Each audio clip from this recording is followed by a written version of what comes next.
Okay, welcome to my educational channel విద్యా ఉద్యోగ సమాచారానికి స్వాగతం. కాంపిటేటివ్ ఎగ్జామ్స్కి ఉపయోగపడే చాలా ముఖ్యమైన articles, important general knowledge share చేస్తున్నాను. ఛానల్ని సబ్స్క్రైబ్ చేసుకోండి, లేటెస్ట్ అప్డేట్స్ అన్నీ కూడా పొందండి. మీకు ఢిల్లీకి 3వ మహిళ సీఎంగా అతిషి మనకు సెప్టెంబర్ 21న ప్రమాణ స్వీకారం చేయడం జరిగింది. ఢిల్లీకి కేంద్రపాలిత ప్రాంతం, యాక్చువల్లీ ఢిల్లీ ఒక యూనియన్ టెరిటరీ అండి, ఎన్సిటి నేషనల్ క్యాపిటల్ టెరిటరీ అంటాము. ఇది యూనియన్ టెరిటరీ అయినప్పటికీ కూడా మీకు ఇక్కడ శాసనసభ ఉంటుంది, అంటే ముఖ్యమంత్రి ఉంటారు, కానీ పరిమిత అధికారాలు మాత్రమే ఉంటాయి. పుదుచ్చేరి, ఢిల్లీ వీటికి మనకి సీఎంలు అయితే ఉన్నారు. అట్లాగే జమ్మూ కాశ్మీర్కి కూడా, అది కూడా కేంద్రపాలిత ప్రాంతం, కానీ అక్కడ కూడా మీకు ముఖ్యమంత్రిగా ఉంటారు. ఇప్పుడైతే ఎన్నికలు జరుగుతున్నాయి. సో ఈ సందర్భంగా మనం ఢిల్లీకి సంబంధించి మరి అతిషి నూతన ముఖ్యమంత్రిగా ప్రమాణ స్వీకారం చేయడం జరిగింది. భారతదేశంలో మహిళా ముఖ్యమంత్రులకు సంబంధించి అప్పుడప్పుడు మనకు కాంపిటేటివ్ ఎగ్జామ్స్లో క్వశ్చన్స్ వస్తున్నాయి. ఒకసారి ఇక్కడ చాలా ముఖ్యమైన ఇన్ఫర్మేషన్ ఉంది. దేశంలో మహిళా ముఖ్యమంత్రుల జాబితా ఉందండి, అదొకసారి డిస్కస్ చేద్దాం. ఇక్కడ ఫస్ట్ మీరు చూడండి, సుచేత కృపలాని. స్వతంత్ర భారతదేశంలో మొట్టమొదటి మహిళా ముఖ్యమంత్రి సుచేత కృపలాని. చాలాసార్లు ఈ ప్రశ్న అడిగిండు. 1963 నుంచి 1967 దాకా ఉత్తరప్రదేశ్ సీఎంగా పనిచేయడం జరిగింది. Very important general knowledge question.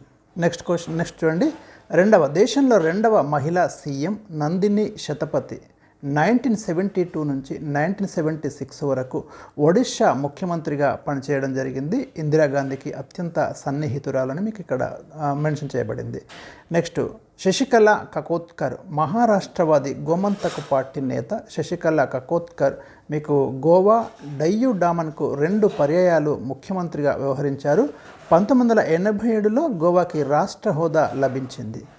అన్వరా Timur, దేశంలో మొదటి ముస్లిం మహిళా ముఖ్యమంత్రి. ఇక్కడ కూడా మీరు చూడండి, దేశంలో మొట్టమొదటి ముస్లిం మహిళా ముఖ్యమంత్రిగా అన్వర్ తైమూర్ రికార్డుకి ఎక్కారు. ఈమె అస్సాం సీఎంగా పనిచేశారు.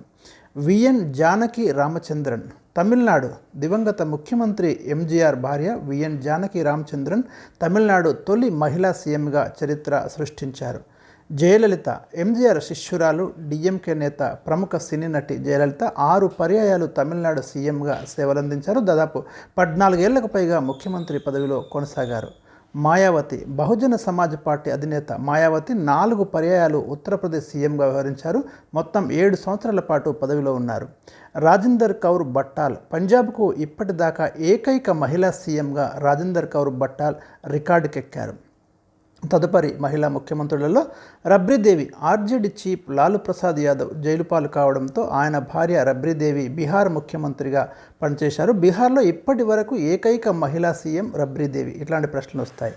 సుష్మా స్వరాజ్, ఢిల్లీ తొలి మహిళా సీఎం సుష్మా స్వరాజ్. ఇక్కడ నుంచి ప్రశ్న ఎక్స్పెక్ట్ చేయొచ్చండి మనకు, ఎందుకంటే ఇప్పుడు బర్నింగ్ టాపిక్ కూడా. 1998లో ఆమె 52 రోజుల పాటు పదవిలో కొనసాగారు.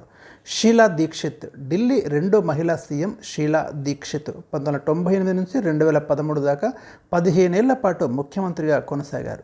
ఉమాభారతి, ఫైర్ బ్రాండ్ ఉమాభారతి 2003 నుంచి 2004 దాకా మధ్యప్రదేశ్ ముఖ్యమంత్రిగా సేవలందించారు. వసుంధరా రాజే, గ్వాలియర్ మహారాజు జివాజీరావు సింధియా, విజయరాజే సింధియా దంపతుల కుమార్తె, మీకు 2 పర్యాయాలు 10 సంవత్సరాల పాటు రాజస్థాన్ ముఖ్యమంత్రిగా పనిచేశారు. మమతా బెనర్జీ, తృణమూల్ కాంగ్రెస్ పార్టీ అధ్యక్షురాలు మమతా బెనర్జీ 2011 నుంచి పశ్చిమ బెంగాల్ ముఖ్యమంత్రి పదవిలో కొనసాగుతున్నారు. ఆనందీబెన్ పటేల్, గుజరాత్కు ఏకైక మహిళా ముఖ్యమంత్రి ఆనందీబెన్ పటేల్. నరేంద్ర మోదీ తర్వాత ఆమె 2014 నుంచి 2016 దాకా సీఎంగా పనిచేశారు. Mehbooba Mufti, peoples democratic party PDP నేత మహబూబా ముఫ్తీ జమ్మూ కాశ్మీర్ తొలి మహిళా సీఎంగా చరిత్ర సృష్టించారు. అతిషి, ఢిల్లీ ముఖ్యమంత్రి అరవింద్ కేజ్రీవాల్ రాజీనామా చేయడంతో నూతన ముఖ్యమంత్రిగా ఆమ్ ఆద్మీ పార్టీ నాయకురాలు శనివారం ప్రమాణ స్వీకారం చేశారు 21 సెప్టెంబర్ 2024. ఇదండి దేశంలో మహిళా ముఖ్యమంత్రుల యొక్క జాబితా. కాంపిటేటివ్ ఎగ్జామ్స్లో మనం డెఫినెట్గా క్వశ్చన్ అయితే ఎక్స్పెక్ట్ చేయొచ్చు. బర్నింగ్ టాపిక్ ఒకటి మీకు అందించాను. Thank you for watching. Video like చేయండి.